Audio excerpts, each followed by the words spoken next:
Bonjour, je me présente Thomas Michaud-Morin. Je suis responsable futsal au sein de l'ARSEC. Donc aujourd'hui, je suis là pour une petite séance avec le sport-études, régional, avec le groupe des filles. Je vais vous montrer un peu qu'est-ce qu'on va faire aujourd'hui, qu'est-ce qu'on va pratiquer. On va être dans une forme un peu plus tactique de passe et bouge, le mouvement avec l'ailier et le pivot. Puis au niveau de la technique, on va toujours être dans le contrôle semelle puis la passe. Qu'est-ce qui déclenche une passe? Un appel, hein? Je pense que vous le savez, vous entendez souvent parler. Là, ce que je veux que vous fassiez, c'est qu'après chacune de vos passes, vous bougez. Imaginez-vous que le gymnase est divisé en 4. Okay? Donc, on prend le corner là jusqu'au corner là, on se fait une belle ligne. Corner là, on se fait une belle ligne. Et après chaque passe, tu vas changer de client, de zone. Ça va? Donc, je suis dans cette zone-ci, j'ai fait la passe, je vais bouger dans une autre zone. Max. Contrôle, on fait quoi en futsal? Contrôle semelle, j'en vois beaucoup que c'est l'intérieur des pieds. Et on fait des appels en profondeur, on va voir moins ça au futsal. Okay? Donc on fait un appel face à deux joueurs, ça a été. Okay? Et là, contrôle de la semelle, on fait notre joueur. Allez, l'échauffement, ce qu'on va demander de faire, on va faire des groupes de 4. On va placer les joueurs avec un défenseur, ailier gauche, ailier droit. On va jouer un pivot ici. On va se diviser vraiment en quart de terrain. On va placer les 4 équipes. Un ballon pour 4 joueurs.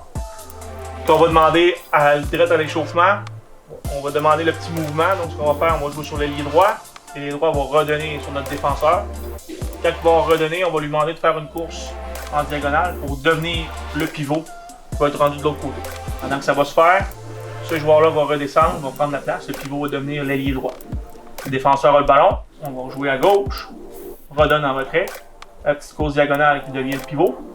Et après ça, on recommence l'action. Donc on va être dans cette analytique-là pendant à peu près 5 à 10 minutes pour que les filles comprennent bien le mouvement.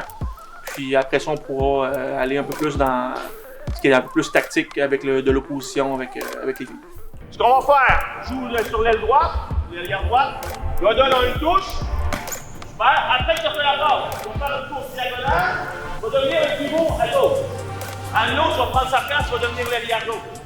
Ici, Marie va donner une touche, tu dois redonner un pivot du côté là, il va prendre sa place ici. Ici, ouais, pivot, va devenir l'ailier à gauche. Tac, ta course, descends de Marie. Hop.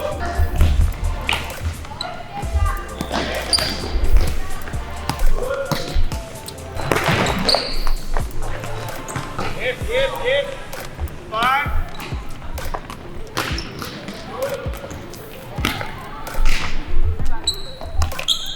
Là, c'est important. Quand je fais ma course, c'est pas pour prendre la place tout de suite de notre joueuse-là. Moi, je deviens un pivot en premier lieu. Donc, après que j'ai donné mon ballon, moi, je deviens un pivot, une option haute sur le terrain. Et après, je vais venir me replacer. Donc, là, je fais mon appel, OK? Je joue, je fais ma course, je m'en vais comme si c'était un pivot. Regarde les choses, quand elle va être partie, là, je reprends sa place. OK? Donc, je vais prendre le plus d'espace vers l'avant. Surtout que j'ai joué mon ballon, pour diagonale, je deviens le pivot. Je vais le laisser dans l'avant, on peut pouvoir faire un 2 avec cette joueuse-là. Avec toi. OK? Si tu ne cocheras pas le ballon de Marie parce qu'on ne peut pas aller vers l'avant, là, tu coches sur ta course. Ta course, tu deviens le pivot. Là, on ne peut pas jouer vers l'avant, Marie, donc on redonne un retrait. Et dans le match, vu que le ballon est parti d'ici, notre joueur a fait sa course de ce côté-là, du côté gauche. Ça va libérer, il va être haut maintenant sur le terrain. Il y a des moments où Marie n'aura pas besoin de descendre en fait une solution retrait, on va pouvoir directement la trouver et avancer dans le terrain. Le gardien va commencer avec le ballon. On va placer nos joueuses déjà dans notre système 3-1. Avec notre pivot qui est vraiment en profondeur, on va lui demander d'être sur un côté et non central.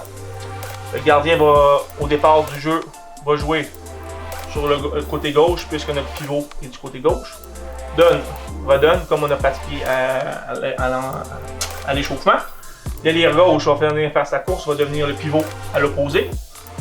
Le pivot va descendre, va devenir l'ailier gauche. Le défenseur a le ballon. On va demander de jouer de l'autre côté. Quand le joueur va redonner, on va venir faire sa course. Ce qu'on va demander, c'est de combiner en 1, 2, pour pouvoir aller marquer et tirer au but en 4 contre 0.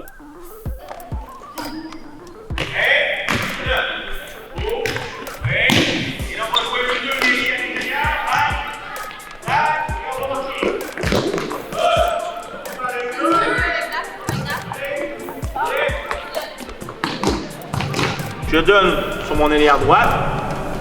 Redonne. Qu'est-ce qu'elle fait? Regarde, le pivot, il est où, là? Elle doit prendre la même hauteur que le pivot à cette position-là. Mais là, à un moment donné, elle peut avoir le ballon au milieu dans son mouvement. Ici.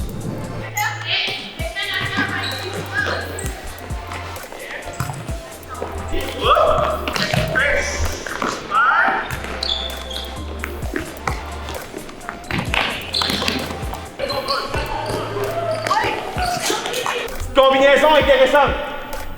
Pour marquer un but, parce qu'on veut marquer un but sur un corner, ou sur Anno. Anno va toi, tu vas te déplacer un petit peu. Anno va te remettre avec la semelle. À partir de là, tu peux peut-être frapper ou trouver à l'intérieur ici. Passe, bouge. Puis quand on bouge, on ne fait pas juste bouger pour bouger. On bouge pour peut-être recevoir un ballon. Comme quand vous avez fait une démonstration tantôt, je ne bouge pas pour faire plaisir au coach, pour me déplacer pour faire plaisir au coach. Je me déplace parce que ça va créer quelque chose. Ça va amener la défensive à bouger. Ça va me permettre de pouvoir jouer à l'intérieur. C'est pour ça que tu amènes du mouvement. Et si tu restes toujours en place, si je reste toujours ici comme ça, c'est facile pour Rose de me surveiller si je reste comme ça. Si je me mets toujours à bouger, à aller dans son dos, là, ça devient différent.